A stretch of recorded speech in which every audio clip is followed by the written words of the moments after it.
अस्सलाम वालेकुम, नमस्कार, सत श्री अकाल एंड गुड इवनिंग। मैं हूं अर्जु काज़मी और आप हमेशा की तरह से देख रहे हैं बेजा फ्राई। जी हाँ, बेजा फ्राई के नए एपिसोड के साथ हम हाजिर हैं और उससे पहले कि हम चले न्यूज़ की तरफ, आप सबसे रिक्वेस्ट है कि जिसने भी चैनल को सब्सक्राइब नहीं किया प्लीज़ चैनल को सब्सक्राइब करना ना भूलिएगा। बात करेंगे हम सबसे पहले शाह महमूद कुरैशी साहब की। जी हाँ, शाह महमूद कुरैशी साहब जो कि हमारे फॉरेन मिनिस्टर भी रह चुके हैं, ना सिर्फ इमरान खान के वक्त में बल्कि जब पीपल्स पार्टी के साथ हुआ करते थे, यानी कि बिलावल भुट्टो जरदारी, आसिफ अली जरदारी साहब की पार्टी में, तब भी जो है फॉरेन मिनिस्टर रह चुके हैं। शाह महमूद कुरैशी साहब का बड़ा अपना एक स्टेटस है, बहुत एक आला मुकाम है। लेकिन अब आजकल हो क्या रहा है जी, इमरान खान को लग गई हैं प्यार प्यार की हथकड़ियां और उसके साथ ही जी खान साहब चले गए जेल में।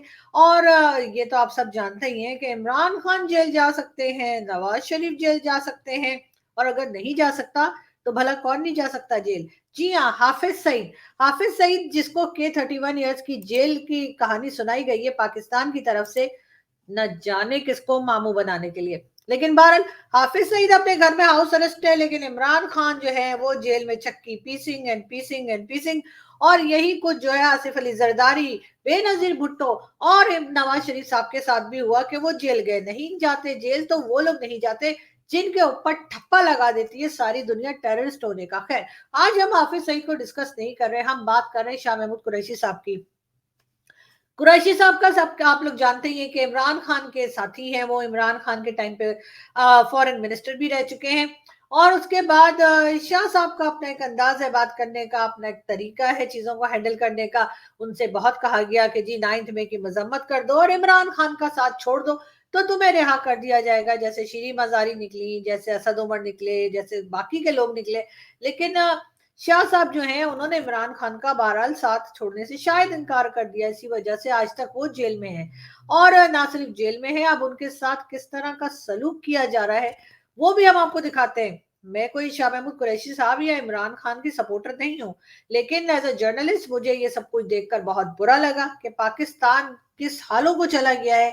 कि अब हमारे यहाँ जो फॉरेन मिनिस्टर, प्राइम मिनिस्टर रह चुके लोग हैं, उनके साथ क्या सलूक हो रहा है, ये हम खैर छोटा क्लिप आपको दिखाते हैं और फिर बात करते हैं। मैं अर्ज करना चाह रहा हूं और ये मैं स्टेटमेंट देना चाह रहा हूं, सुप्रीम कोर्ट के acting chief justice Mansoor Ali Shah साहब, जस्टिस अतर मिनल्ला साहब ने साइफर केस में पूरे दलाइल सुनकर मेरी जमानत का ऑर्डर किया। मेरी जमानत का ऑर्डर आया अडयाला जेल। जज साहब ने रोप कार पर दस्तखत किए। रोप कार पे दस्तखत के बाद मुझे इन्होंने गिरफ्तार कर लिया। अभी मैं सामान बंद करके निकल रहा था, मैंने कहा सुप्रीम कोर्ट के जस्टिस का 3 सुप्रीम कोर्ट के जस्टिस का ऑर्डर है। ये इन्होंने मुझे कल जज ने रोप कार पे साइन किया मेरी रिहाई का। 2:35 पे उसी वक्त इन्होंने मेरे गिरफ्तारी के 3 एनपीओ के तहत इन्होंने मेरे गिरफ्तारी के ऑर्डर इशू कर दिए और फिर मुझे इन्होंने गिरफ्तार करके नजरबंद कर दिया। मैंने कबूल कर लिया और मैंने अपने सेल में वापस चला गया। आज मुझे इन्होंने कहा नहीं सर,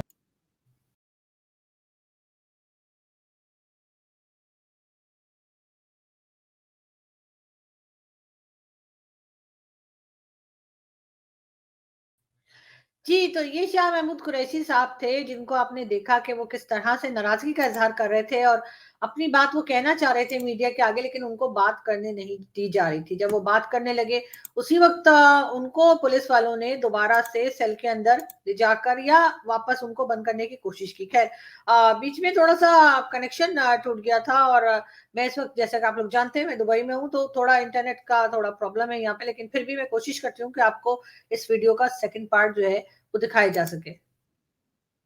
ना अभी के लिए तो आजाद है, तो आप प्रेस को अभी तो वो आजाद है, आप उनको कैसे पकड़ सकते हैं? मैं जेल के हदूद के अंदर खड़ा हूं। मीडिया के लोग आगे आए, मीडिया के लोग आए आगे। मैं जेल के हदूद से बाहर नहीं जाऊंगा।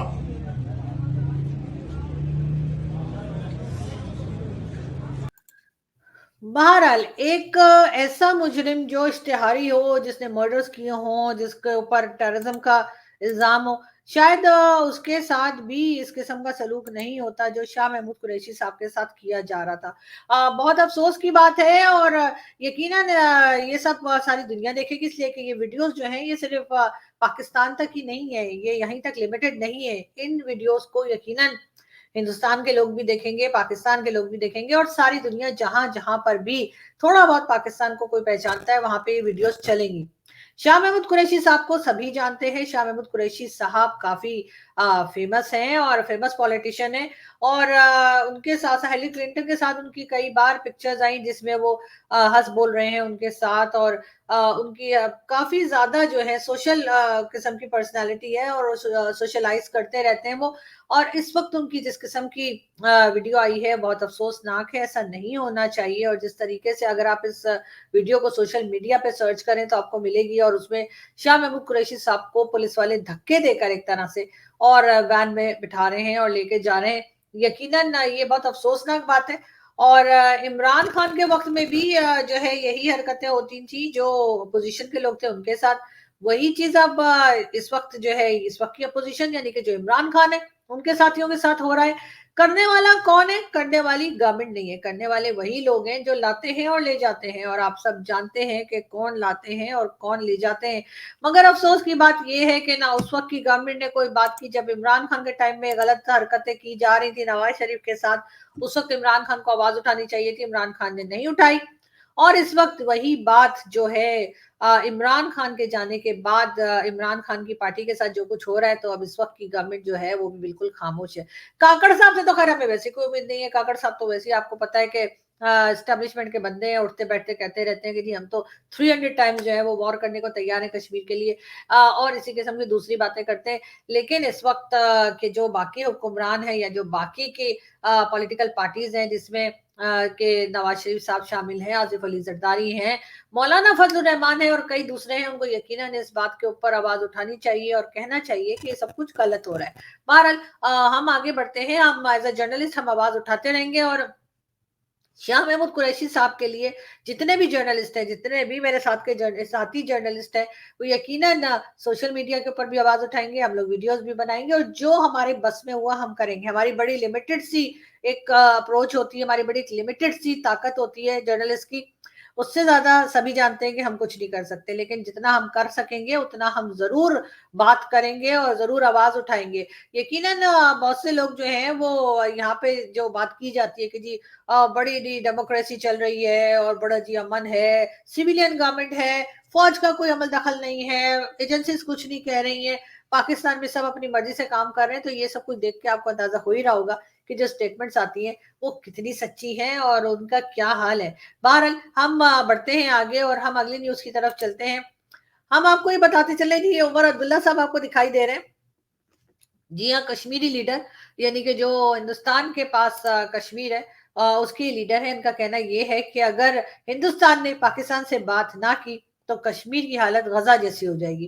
खैर सबसे पहली बात तो ये कि उमर अब्दुल्ला साहब, मैं एज अ पाकिस्तानी आपको प्लीज रिक्वेस्ट करूंगी, आप सीनियर बंदे हैं, कि कम से कम इतनी बुरी बुरी बातें तो मुंह से ना निकालें। गजा की हालत किसने नहीं देखी, सभी को मालूम है गजा में क्या हाल है और किस तरह से लोगों की जानें जा रही हैं, किस तरह से लड़ाई झगड़ा चल रहा है और क्या बुरी हालत है। मेरा ख्याल है अपने घर को, अपने अपने घर के लोगों को और अपने इलाके को, किसी भी जगह को जो है वो उसके साथ कंपेयर नहीं करना चाहिए और ना ही ये कहना चाहिए कि जी अगर पाकिस्तान से बात ना की भारत ने तो कश्मीर की हालत गजा जैसी हो जाएगी। मतलब ऐसा क्यों हो जाएगा ये बहरहाल उन्होंने एक्सप्लेन नहीं किया, और या फिर अगर किया तो फिर हमारी समझ में कुछ नहीं आया कि क्या बता रहे हैं। लेकिन मुझे तो समझ नहीं आ रही कि अगर पाकिस्तान से बात ना की तो गजा वाली हालत कश्मीर की क्यों हो जाएगी। इसलिए कि हमारा तो कोई ऐसा इरादा नहीं है कि हमको अटैक कर दें या कोई इस किस्म की बात, खुदा ना खास्ता ऐसा कुछ करने जा रहे हैं, ऐसा कुछ भी नहीं है। तो फिर आखिर ये जो कश्मीरी लीडर है जो अक्सर उधर कश्मीर साइड से बात करते रहते हैं, यानी इंडियन कश्मीरी साइड से बात करते रहते हैं, मुझे समझ नहीं आती है, हमेशा अजीब अजीब किस्म की बातें क्यों करते हैं, अजीब अजीब धमकियां क्यों देते हैं अपनी गवर्नमेंट को। अगर कोई प्रॉब्लम है तो आप बैठिए, बैठ के बात कीजिए, उनसे बताइए आपको क्या। वैसे तो खैर मोदी जी ने वहां पे इतनी डेवलपमेंट वगैरह करवा ही रहे, अब मुझे नहीं पता कि मजीद क्या चीज चाहिए, जरूर यकीनन कुछ ना कुछ होगा जो चाहिए होता है। इसलिए कि जाहिर है कि इंसान को कभी भी मुतमईन नहीं होता, कभी भी वो सेटिस्फाई नहीं होता कि उसको हर चीज मिल गई है। मगर जितना कुछ हो रहा है वो भी बहरहाल उससे तो बढ़कर ये जो पाकिस्तान साइड पे कश्मीर में है, क्योंकि पाकिस्तानी कश्मीर में तो इस वक्त कुछ भी नहीं हो रहा।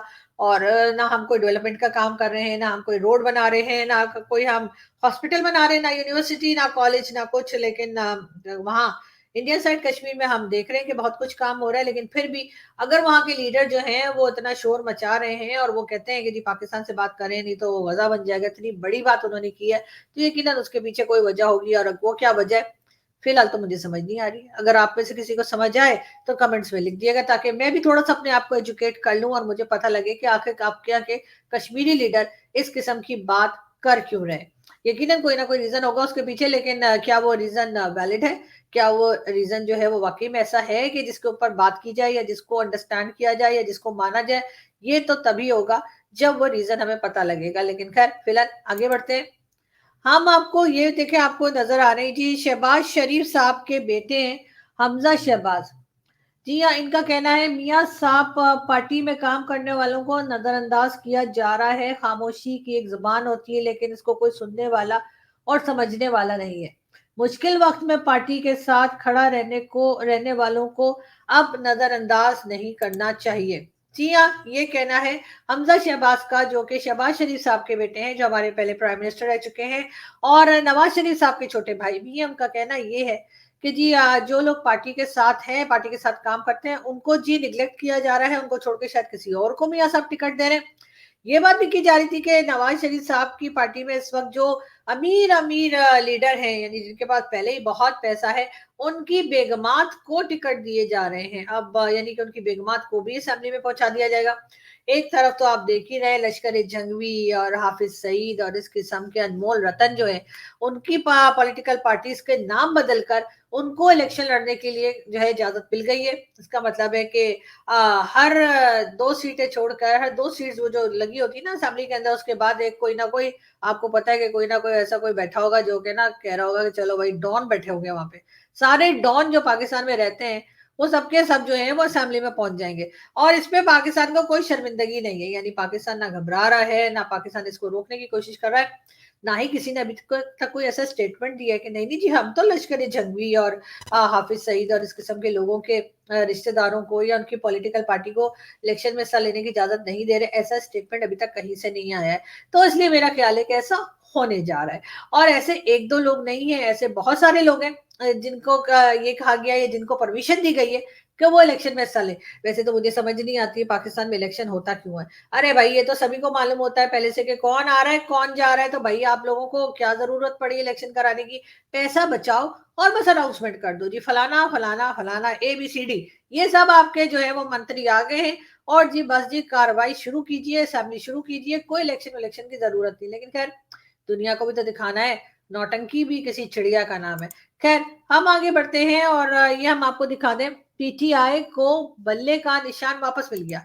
जी हाँ, PTI को जो है इंतखाबी निशान बैट, जो इमरान खान क्योंकि क्रिकेटर रहे हैं तो उनको यही शौक था कि बैट उनका जो है ना, ये क्रिकेट का बल्ला जो है वो उनका इंतखाबी निशान हो, और उसके लिए कहा जा रहा था कि वो क्रिकेट का बल्ला शायद किसी और को दे दिया जाएगा या सिरे से हटा दिया जाएगा। लेकिन अब ऐसा नहीं हुआ और वो इमरान खान की पार्टी को वापस मिल गया है। चले अच्छी बात है। अब देखते हैं कि इमरान खान के सपोर्टर्स उसके ऊपर ठप्पा लगाते हैं या नहीं लगाते। खैर लगाएं या ना लगाएं, इमरान खान फिलहाल हमें आते हुए दिखाई नहीं दे रहे। लग यही रहा है जो शाह महमूद कुरैशी साहब के साथ जो हसीन वाकया हमने देखा अभी कुछ देर पहले, उसके बाद तो और भी यकीन हो चला है कि खान साहब अभी बाहर आने वाले नहीं है। अभी खान साहब जेल में ही रहेंगे और शाह महमूद कुरैशी साहब की भी फ्रस्ट्रेशन और जो हालत उनकी कर दी वो देखकर अफसोस तो जरूर होता है, लेकिन उसके साथ साथ ये भी समझ आती है कि उनको भी अभी बाहर लाने का फिलहाल कोई इरादा नहीं है। और उसके साथ यही है कि जाहिर है हर पॉलिटिशियन के साथ यही होता है, उनके साथ भी यही हो रहा है। आगे बढ़ते हैं। जब जब नवाज शरीफ की मकबूलियत बढ़ी है तमाम फोर्सेस को इकट्ठा किया जाता है, अब भी तमाम चीजें इनके खिलाफ इकट्ठी हो रही हैं। जावेद लतीफ, जी हाँ, जावेद लतीफ साहब जो कि इमरान खान जो कि नवाज शरीफ साहब की पार्टी के मेंबर हैं, उनका कहना ये है कि जब जब नवाज शरीफ साहब, उनका मतलब है कि पावर में आने लगते हैं, तब तब उनके खिलाफ जो है फोर्सेस इकट्ठी हो जाती है। पाकिस्तान में एक चीज और भी चल रही है और ये भी कहा जा रहा है कि हो सकता है इलेक्शन जब जैसे जैसे नजदीक आए तो अचानक से, या जब हो जाए इलेक्शन तो अचानक से नवाज शरीफ साहब की जगह शहबाज शरीफ साहब को सामने ले आया जाए। बहुत ज्यादा चांसेस है कि लास्ट मिनट पे नवाज शरीफ साहब को हटा दिया जाए और उनकी जगह शहबाज शरीफ साहब जो कि नवाज शरीफ साहब के भाई हैं, उनको एज अ प्राइम मिनिस्टर दोबारा लाया जाए। उसकी रीजन ये भी बताई जा रही है कि नवाज शरीफ साहब जो हैं जूते अच्छे पॉलिश नहीं कर रहे, उनके बजाय शहबाज शरीफ साहब ने जूते पॉलिश कर करके ऐसे कर दिए हैं कि जिनके जूते हैं उनको अपनी शक्ल दिखाई दे रही है। तो शायद यही वजह है कि अब कहा यह जा रहा है कि अब शहबाज शरीफ साहब जो है उनके चांसेस काफी ज्यादा बढ़ चुके हैं, और यही वजह है कि नवाज शरीफ साहब कुछ परेशान दिखाई देते हैं। और एक तरफ से लोग ये भी कह रहे हैं कि एक तरीका ये भी है कि हो सकता है कि नई गवर्नमेंट बनाने के बाद, यदि शहबाज शरीफ की नई गवर्नमेंट बनाने के बाद एक साल तक उस गवर्नमेंट को चलाया जाए, और एक साल उस गवर्नमेंट को चलाने के बाद गवर्नमेंट के अंदर ही अंदर चेंजेस लाकर और मरियम नवाज शरीफ को एज अ प्राइम मिनिस्टर सामने लाया जाए।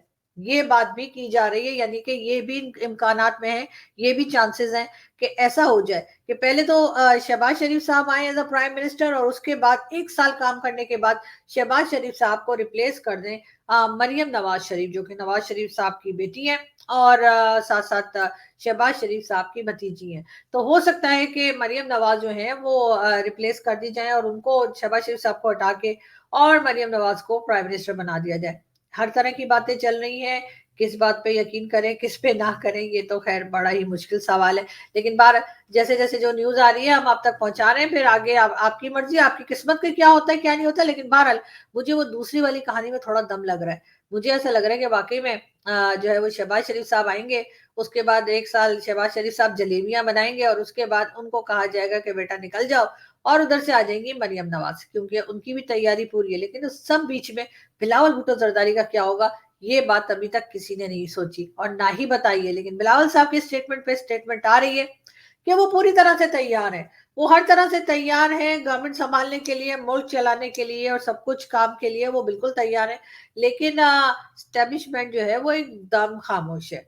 हाफिज साहब अमेरिका से वापस तो आ गए हैं, लेकिन अभी तक उन्होंने कोई स्टेटमेंट ऐसा नहीं दिया जिसको हम कहें कि उन्होंने आके कोई इलेक्शन के बारे में बात की हो, सिवाय इसके इलेक्शन होंगे और इलेक्शन अपने टाइम पर होंगे। इसके अलावा स्टैब्लिशमेंट या फौज कोई और बात नहीं कर रही है।